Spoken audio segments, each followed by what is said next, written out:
Oh, hi, Taryn here at the Weekend House. We are on episode 6. No, episode 7. Okay. We do have some things to finish up this week, namely these doors. I'm going to start working on the dresser, which we found. You guys saw that. That's super fun. I'm going to get that going. We'll see what we can accomplish on that. I'm missing 2 paint colors that I wanted. I forgot them. I have some others though. I might be able to do without them. We'll see what happens. But we're gonna see how much we can get done. It's a spring break for us, so we're spending the weekend here. We're taking the week Monday through Friday. We'll do that down in California so we can go visit our family. You guys know that whenever we can, we're down in California, and then we'll be back up here for the weekend to hang out with my husband and for me to again work on the Weekend House. So thanks for following along. Let's see what we get done this week. Just to get started, I'm going to do a few passes with the stencils on these doors so that I can have those drying. All right, I had Gabe help me bring the dresser in just because it's way faster that way. And look at this. It's just coming off. So I'm hopeful that I can get this top done. So my plan is to stain the top dark like everything else in the room. So we'll do dark wood. I have to do repair here, so it needs to be dark anyways. And then the rest is getting painted. And it will be themes of green. So I'm keeping that whole theme throughout the room. And I think it's gonna be pretty great. So anyways, I'm gonna see how much of this I can get off with just lifting it. And then I will go through. I brought a heat gun to try that first, because sometimes heat guns work better, sometimes stripper works better, sometimes sanding works better. It all just kind of depends on the piece and the paint that you're dealing with. So I'm gonna do this as much as possible, then I'm gonna try heat gun, and then we'll see where it goes from there. I do need to fill, as I showed you before, this chunk here. I'm gonna rough it up first because this paint is very smooth and I wanna make sure the filler is gonna stay on there. So I'm gonna rough that up. I need to repair, just glue this and clamp it down. And I think that's it for actual repairs. The drawers need stops put in, so I'm gonna decide how I'm gonna do that. Like if I wanna do blocks in the back or if I just wanna put the stoppers here. But I haven't inspected the bottom of the drawers yet to know what I wanna do.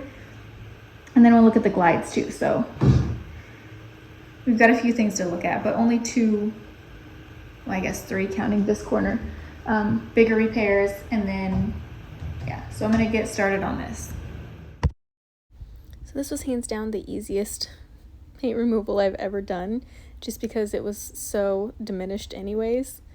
This is with no assist right here. This is just me using the scraper, getting off the super loose layers and then vacuuming up the paint chips. And about this time I could go back over to the doors and do some more stenciling on them and just kind of working back and forth to make sure I'm not wasting time. Okay, back to this. I've been going back and forth between the dresser and those because the stencils obviously need to dry in between, and so it makes a good something else to do while I'm waiting. So anyways, let's try and see. Let's see if this heat goes.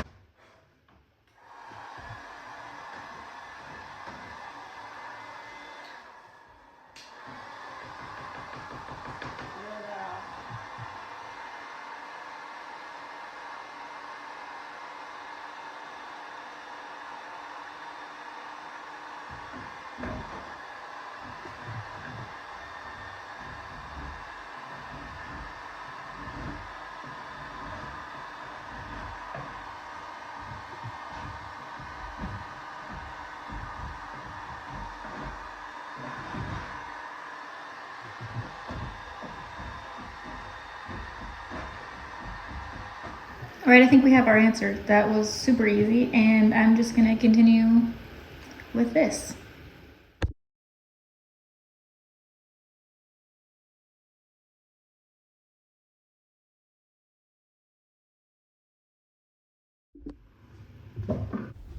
Okay, so this wood is incredibly soft, like barely touching it puts a nick in the wood, so it's just that kind of situation.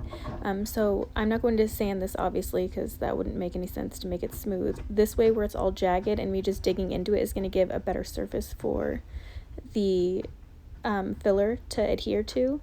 So that's the route I'm taking. I'm just doing really, really deep kind of gouges inside it to it's breaking up all the paint and also leaving some deep wells for everything to kind of stick and dry into.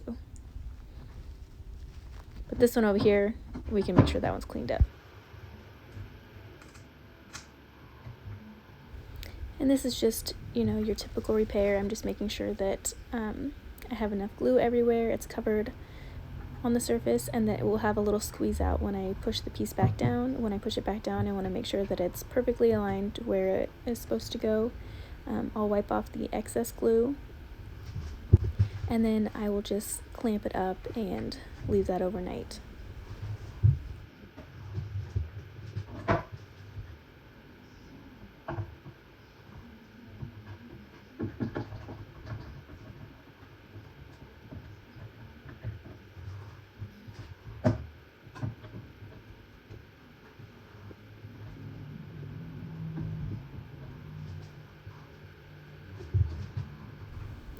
I'm just using this plastic wood filler. This one is in the shade Walnut. It's not necessary. I don't care about the shade on here.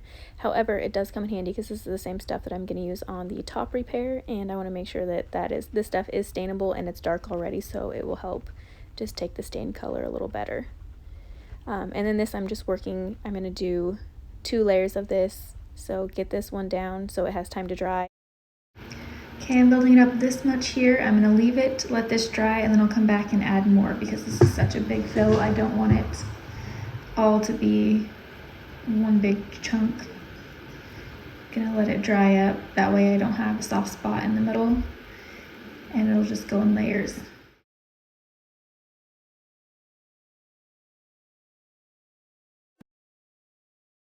This one was already roughed up, so I didn't really need to do that.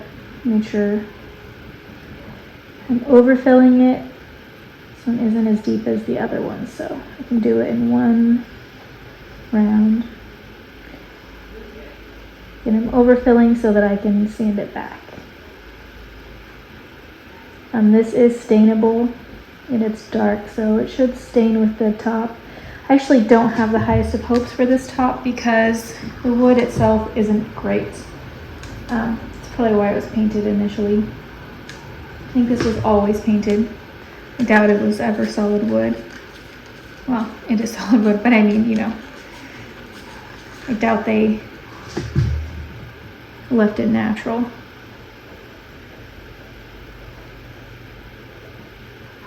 All right, let that dry, and then I will finish getting the rest of the paint off that back corner there. And then hopefully by the time I'm doing that, I'll be able to finish out the doors. And when I'm done doing the doors, that will be dry and I can sand this whole thing. I will say this process was super relaxing. Usually I'm not a huge fan of the heat gun just because it makes, you know, things smell really terrible. You can smell that chemical. This had no smell at all. It was great. I believe the bottom paint was a milk paint, so that was super cool. It just kind of came right up. But yeah, this was, you know, stripping is usually the least fun part of doing any project, and this just wasn't that bad. And with the pile of everything when I was finished, you know, you just vacuum it up. It was great. Alright, so I'm not doing this to all the frames, but I am going to go through with the metallic accents in, what is this one? Is this the champagne one? Yeah, metallic champagne. It's one of my tried and trues. I love it, and I'm just going to hit some high points on these ones. Not all of them, and then also on the big mirror. I'm going to do that one too.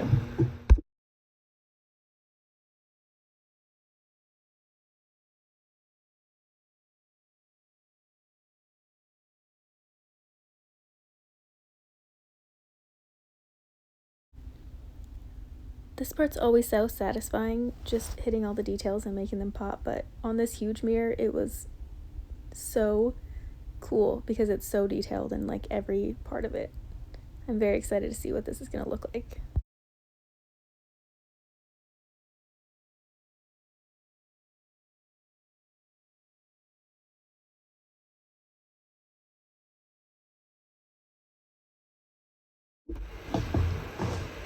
So I've done the first round of sanding just to see what I was working with. This wood is super soft. Guys, I don't even know if it's going to be worth it to stain it. We're going to try and see how dark it gets. I want it to get super, super dark. Otherwise, we're just going to paint it green because that's where we're at with this. This, like I said, it's not beautiful wood. It's just functional wood. So I'm trying to get all the paint out of these. And then do another sand. Oh my goodness, that one's deep. Then we'll have to fill, sand again. I'm going to do a test spot with the stain though, to see how well it takes it and how dark it gets.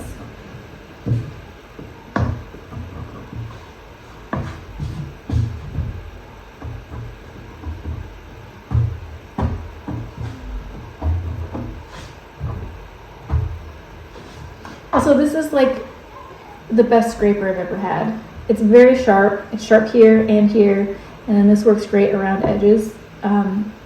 It's lovely. It's super sturdy. I don't even remember where I got it. Again, it's one of those things I've had for forever. But it cleans up very nicely. Maybe I'll see if it's on Amazon. It says Allway, but it's great. It is in fact a multi-tool. I use it for well, you've seen I used it several times on this room so far. All right, we're gonna do back to sanding, and then I'm just gonna go through with some of that filler again and fill in all the little holes that I just cleaned paint out of. And then of course, once that dries, sand again. I'm just doing the test spot here. I'm doing it over the repair because I want to make sure that the filler is going to stain as dark as the top, so I don't have to worry about that. Otherwise, I'm just going to paint it because, like I said, it's not the most beautiful of wood.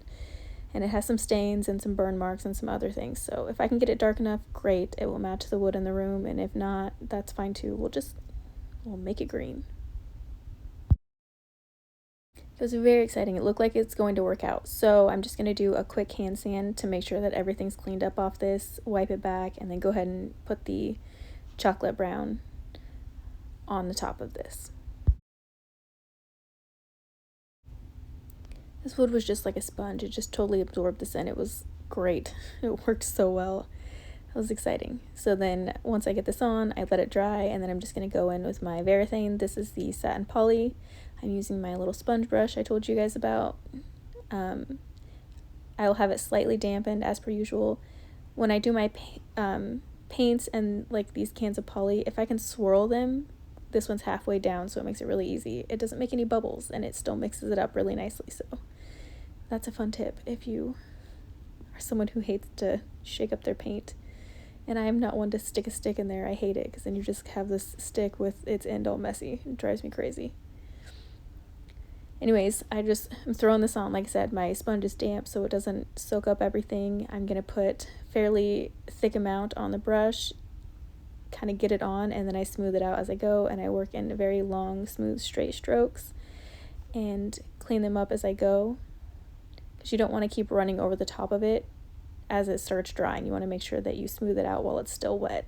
If you do mess it up while it's getting tacky, just leave it, come back, and fix it on your second coat. All right, I have my roller and the trusty old Wooster angled brush. I'm going to cut in with this and of course roll out the bigger sections with this. The door already has paint on it from when they painted it previously. I just said the door, obviously the door has paint on it.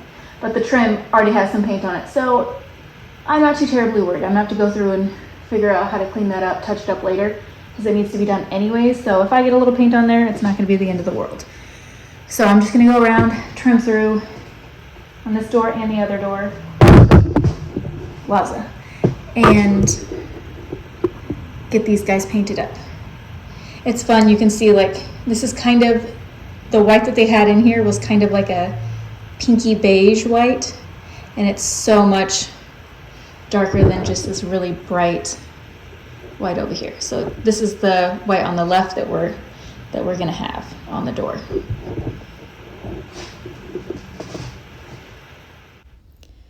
I cannot tell you how much better it was just to cut this in rather than do the tape. I know better, and I'm so disappointed in myself that I did tape anywhere in this room just because I hate it. And this worked out so well. I think I got maybe a little bit of paint on the trim one time and I just wiped it off immediately. It was fabulous. And now these doors are done, and that's very exciting. And I think that's where we're going to stop here. Just this is the second coat of poly I'm going to do on the dresser, and we are done for this weekend. Thank you guys so much for following along, and I'll see you next week.